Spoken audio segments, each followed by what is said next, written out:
Clase número 13, ejemplo, medidas de tendencia y dispersión.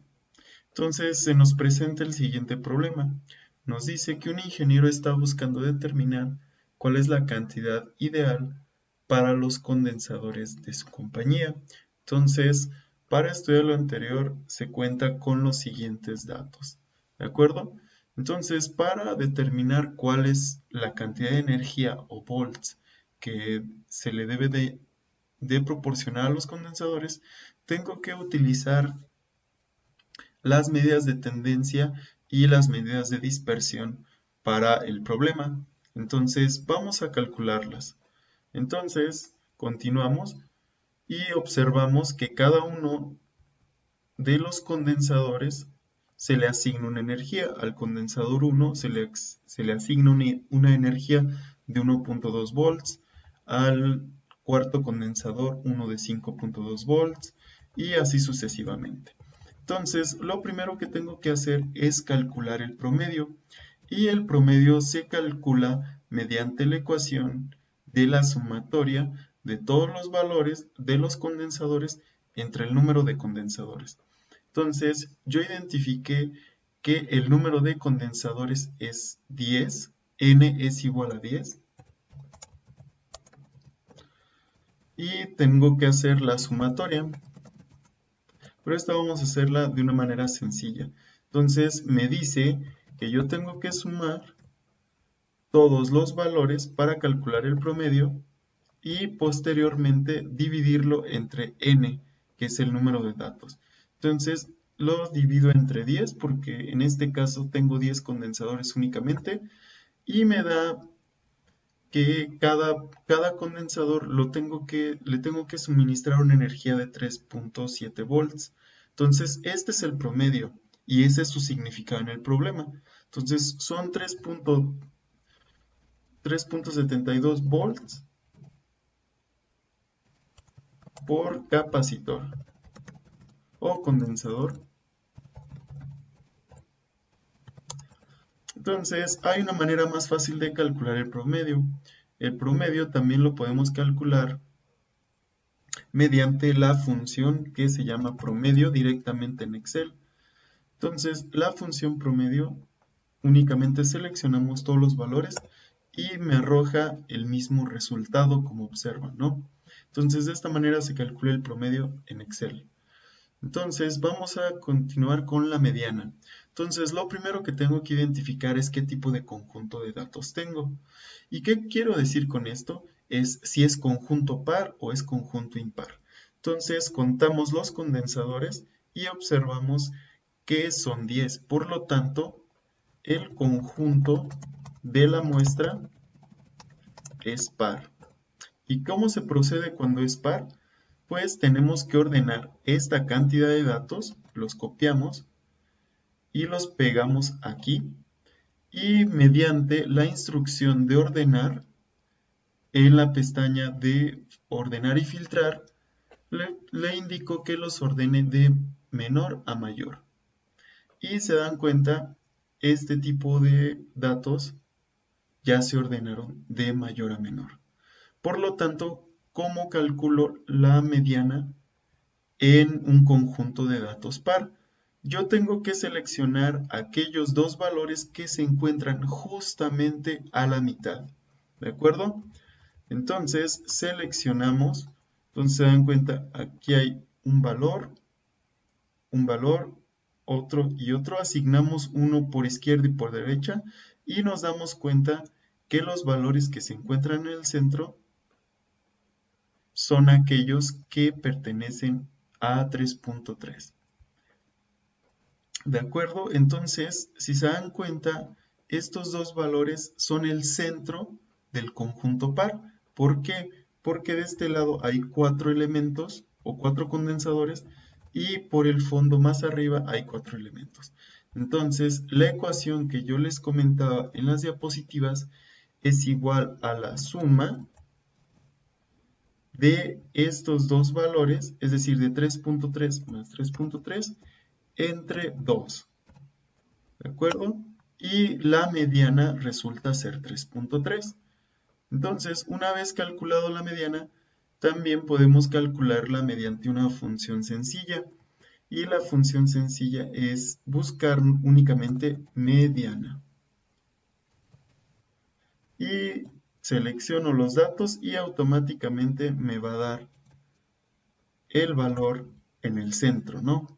Entonces la mediana es 3.3, calculado con la función. Vamos a calcular la moda. Nuevamente copiamos los datos de los condensadores y los colocamos en la moda. Una vez que los tengamos aquí, tenemos que identificar cuáles de ellos son aquellos que se repiten más. Nuevamente, por conveniencia, los ordeno de mayor a menor, de menor a mayor, y observo cuáles datos se repiten.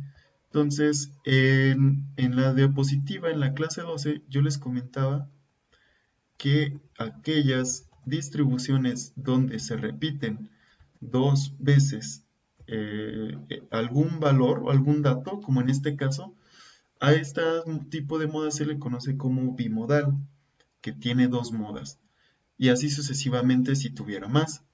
Entonces, identificamos la moda como 2.8 o 3.3, pero identificamos que es una distribución bimodal, ¿de acuerdo? Y de esta manera calculamos la moda. Vamos a calcular lo que es un poco más complejo, que es la desviación estándar y la varianza. Entonces vamos a copiar nuevamente los datos. Recuerden que los datos son los volts. Entonces copiamos los datos, control C, y vamos a calcular la desviación estándar de estos datos. Entonces, si se dan cuenta, yo aquí tengo identificadas estas celdas, que es partes de la fórmula general de cálculo de la varianza, ¿no? Entonces, primero lo que voy a hacer es a cada uno de los valores X le voy a restar la media y asimismo lo voy a elevar al cuadrado. Entonces, vamos a realizarlo. Entonces, yo igualo a X, al primer X, esto es X1, menos el promedio, ¿de acuerdo? Y el promedio es 3.72, pero les comento que el promedio siempre es un valor fijo, entonces ustedes lo pueden colocar manualmente o fijarlo con el comando de la referencia absoluta, ¿no? Que ya hemos visto en clases anteriores. Entonces damos Enter y se dan cuenta, restarle 1.2 a menos 3.7 nos queda en menos 2.52. Sin embargo, nos faltó elevarlo al cuadrado. Entonces vamos a elevarlo al cuadrado. Y esta instrucción se completa elevando al cuadrado estos datos, ¿de acuerdo? Entonces, como esta celda ya está programada, únicamente desplazamos. Entonces, esta es la variación del argumento, ¿no? Entonces, si se dan cuenta, yo ya tengo calculada esta parte. Entonces, vamos a continuar. Lo siguiente es que me dice que sume todos los valores que resultaron del argumento de x menos x promedio al cuadrado y los divide entre n-1. Entonces, yo hago lo siguiente, que sea igual a la sumatoria de todos los x menos x promedio al cuadrado, que son todos estos valores. Añado la instrucción de suma y que los divida entre n-1. Ya habíamos acordado anteriormente que n es 10, entonces 10 menos 1 es 9. Entonces damos Enter y si se dan cuenta, la variación la acabamos de obtener.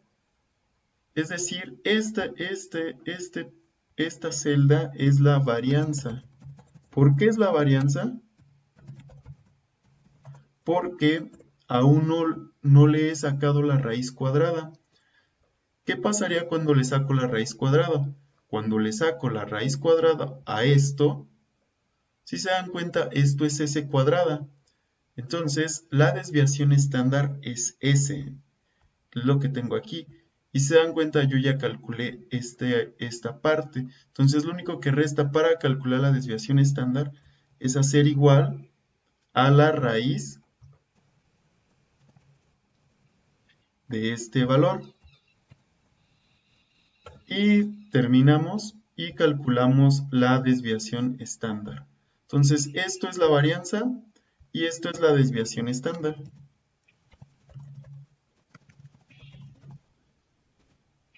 ¿De acuerdo? Y de esta manera se calcula con Excel. Ustedes pueden realizar otra tabla